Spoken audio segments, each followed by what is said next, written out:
السلام عليكم ورحمة الله وبركاته.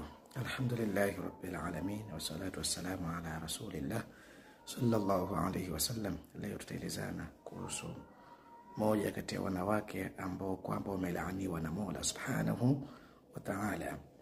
Hadithi tuitoa katika Riyadhus Salihin, hadithi ya Abi Hurairah radhiyallahu ta'ala anhu قال رسول الله صلى الله عليه وسلم amesema mtume Mwenyezi Mungu rahma za Mola juu yake na amani, idha da'a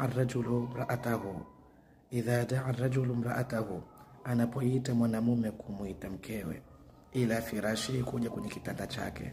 Maana yake mwanamume anamuita akiwa na matamanio, akiwa amemtamani mkewe, akamuita kwa ajili ya kuja kufanya jimai, kuja kupata haki yake ya ndoa. Falam ta'tihi, huyu mwanamke asimjili yule mume, huyu mwanamke akatae kumpa haki yake ya ndoa yule mume. Fabata ghadbana, yule mwanamume akalala akiwa na hasira alaiha, kwa sababu yule mwanamke. Zile hasira zimekuja, lakini amemkasirika yule mwanamke, amechukia kwa yule mwanamke kumnyima ile tendo la ndoa. Kachukia kwa sababu kanyima haki yake ambayo kwamba ni haki ya msingi katika ndoa. Mtume sallallahu alaihi wasallam asema la'anataha almalaikatu hatta tusbiha, malaika wanamlaani yule mwanamke mpaka asubuhi ingie, mpaka kupambauke.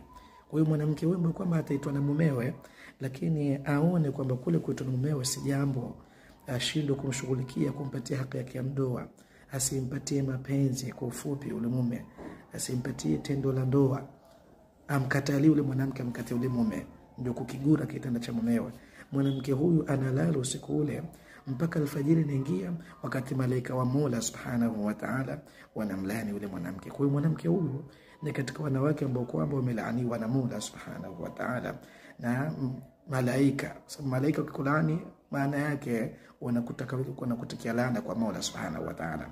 Na malaika ni viumbe ambao kwamba la yasuna Allah ma amarahum, hawamwasi Mola Subhanahu wa Ta'ala kwa yale ambao kwamba amewaamrisha. Kwa hiyo katika vitu ambavyo kwamba ni makubuli ni dua za malaika wanapomwomba Mola Subhanahu wa Ta'ala. Kwa hiyo malaika watakuambia laana kwa Mola Subhanahu wa Ta'ala, ina maana Mola Subhanahu wa Ta'ala pia watakuwa amekulaani. Kwa hiyo mtu huyu, mwanamke huyu, Mola Subhanahu wa Ta'ala atakuwa anamlaani kwa sababu kupitia ndimi za malaika ambao kwamba wanamlaani mwanamke huyo kwa ajili ya kukataa kumpatia tendo la ndoa mumewe.